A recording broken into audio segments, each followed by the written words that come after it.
Hi friends, இன்றைக்கி வந்து evening routine தான் நான் உங்களுக்கு கூட ஷேர் பண்ண போகிறேன். ஃபர்ஸ்ட் வந்து நல்ல ஒரு காஃபி ஸ்ட்ராங்காக இன்றைக்கி வந்து குடிச்சிட்டு வேலைகள்லாம் ஆரம்பிக்கலாம் அப்படின்ட்டு கிச்சன் போயாச்சு. கிச்சன் பார்த்தா நிறைய எப்பவும் போல் நிறைய பாத்திரம் அப்படி அப்படியே இருந்துச்சு. ஸோ அதெல்லாம் க்ளீன் பண்ணிடலாம் அப்படின்ட்டு ஒன்று ஒன்றா எடுத்து வச்சுக்கிட்டு இருக்கேன். முதல்ல எல்லாத்தையும் எடுத்து ஊற போட்டுருவேன், அதுக்கப்புறம் தான் கழுவ ஆரம்பிப்பேன். ஸோ பார்த்திங்கன்னா பாத்திரம் அதிக அளவே இருக்குது. ஸோ அதனால் எல்லாத்தையும் எடுத்து சிங்கில் போட்டுட்டு ஃபுல்லாக உட்காந்து விளக்க ஆரம்பிச்சிட்டேன்.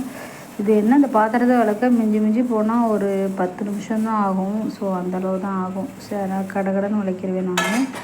ஸோ விளக்கிட்டேன் அப்படின்னா அடுத்த வேலையை நான் ஆரம்பிக்கலாம். ஈவினிங் வந்து கொஞ்சம் டயர்டாக வேலை செய்கிற மாதிரி இருக்கும். ஏன்னா காலையில் நம்ம ஒர்க் போயிட்டு வரோமா, மதியானம் வரோம். மதியானம் வந்து சாப்பிட்டுட்டு இருக்கவே மணி 2 ஆயிரும், 2:30 ஆயிரும்.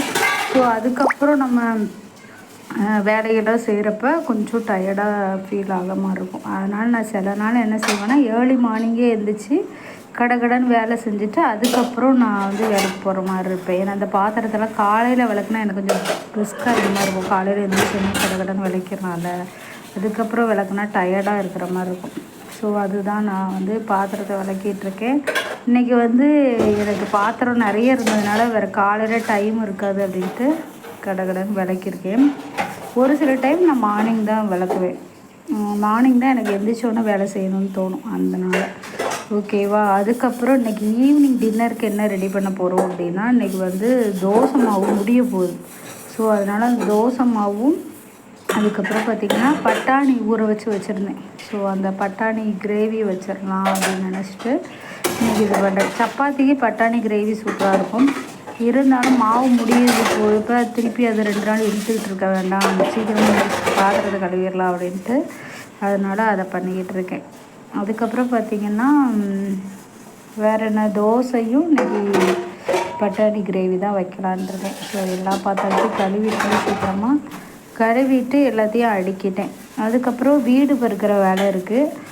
அதை முடிச்சிட்டோம் அப்படின்னா கொஞ்சம் இந்த துணி காய போட்டிருந்தேன், அதெல்லாம் மடித்து வைக்கிற வேலை இருக்குது. அவ்வளோதான் ஈவினிங் ரொட்டீன் இதோடு முடிச்சுக்கணும். ரொம்ப வேலைலாம் வச்சுக்கக்கூடாது. ஸோ அதுக்கப்புறம் பார்த்திங்கன்னா நான் வந்து இந்த இடத்த வந்து க்ளீன் பண்ணணும். அன்றைக்கி ஒரு தவளை வீட்டுக்குள்ளே வந்துடுச்சு. ஸோ அந்த தவளை 2 நாள் உள்ளே ஒளிஞ்சிருந்துச்சு. எதில் இருந்துச்சு, எங்கே போச்சுன்னு எனக்கு தெரியல.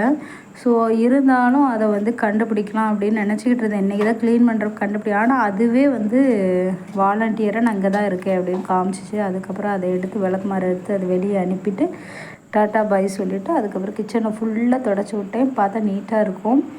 ஸோ எல்லாத்தையும் தொடச்சி விட்டா அன்றைக்கி டே வந்து சூப்பராக தெரியும். அதுக்கப்புறம் நான் தோசை ஊற்ற ஆரம்பிச்சிட்டேன். ஸோ தோசையும் கிரேவியுமே சைடு பை சைடே நான் வச்சுருவேன். எப்போவுமே இதுக்கு தனியாக அதுக்கு தனியாலாம் டைம் கிடையாது. சைடு பை சைடு இன்னைக்கு கிரேவி வச்சாச்சு. பட்டாணி கிரேவி உருளைக்கிழங்கு போட்டிருக்கேன், செம்ம டேஸ்ட்டாக இருக்கும். எண்ணெய்லாம் பிரிஞ்சு வந்துருச்சு. இன்னைக்கு குழம்பு வந்து ஆஃப் பண்ணிடலாம். அதுக்கப்புறம் பிளேட்டுக்கு சர்வ் பண்ணி சாப்பிட்டுட்டு அந்த டின்னர் முடிச்சாச்சு. அந்த டே எண்ட் ஆயிடுச்சு. ஸோ இந்த மாதிரி வீடியோ பிடிச்சிருந்தா மறக்காமல் லைக் பண்ணி சப்ஸ்கிரைப் பண்ணி ஷேர் பண்ணுங்கள். பாய், டாட்டா, சி.